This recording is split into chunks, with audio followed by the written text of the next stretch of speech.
Dans une petite ville nichée au pied des montagnes du Kilimandjaro, vivait une famille prospère et chaleureuse. Connue pour ses repas exquis et son sens de l'hospitalité, elle attirait voisins, amis et même des voyageurs de passage.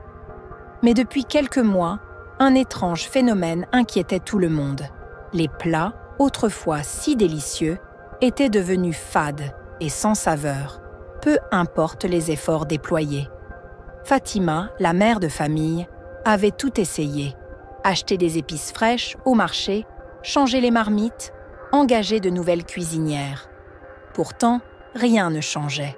Les accusations ne tardèrent pas à surgir.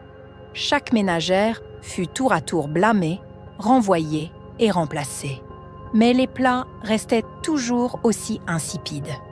Les voisins commençaient à murmurer que la maison était maudite.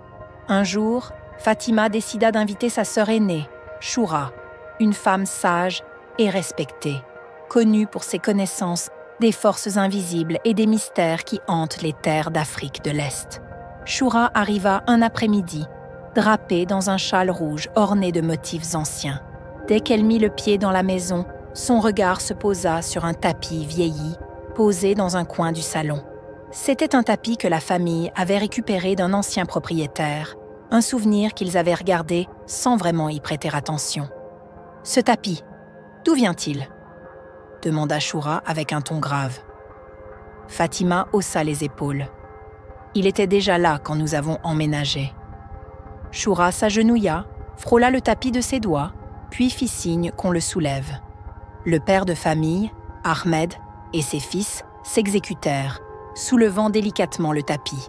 Rien d'étrange ne semblait s'y trouver, si ce n'était une petite trace sombre sur le sol. Mais Choura n'était pas convaincue. Elle sortit une calebasse contenant une poudre blanche et la dispersa autour de la zone. S'il y a un esprit ici, il ne pourra plus se cacher. À peine eut-elle terminé ces paroles qu'un bruit sourd résonna. Quelque chose bougea rapidement sous leurs yeux, comme une ombre fuyante. Tous reculèrent en hurlant. Choura resta immobile, les yeux fixés sur le tapis qui se mit à vibrer. Soudain, une petite créature bondit de dessous. Elle était minuscule, pas plus grande qu'une main, avec une peau rugueuse et brune, 2 yeux jaunes brillants comme des lanternes et une bouche remplie de minuscules dents aiguisées. Dans ses griffes, elle tenait un mortier d'ivoire où elle semblait moudre quelque chose d'invisible. « Une Njogu Ndogo !» s'écria Choura, « une voleuse de saveurs. » Ces créatures sont rares, mais terriblement nuisibles. Elles vivent dans des endroits sombres et volent le goût des aliments pour se nourrir. La famille observait, pétrifiée, tandis que la petite créature essayait de se faufiler vers la sortie. Mais Choura avait prévu son coup. Elle prit une petite fiole d'huile sacrée et la versa sur la créature qui se mit à siffler et à se tordre de douleur. Vous avez sûrement acheté ce tapis à un moment où vous étiez très heureux.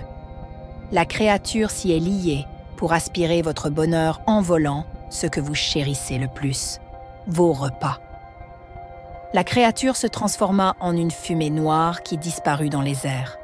Choura ordonna immédiatement de brûler le tapis et de purifier toute la maison avec des herbes sacrées cueillies sur les pentes du Kilimandjaro.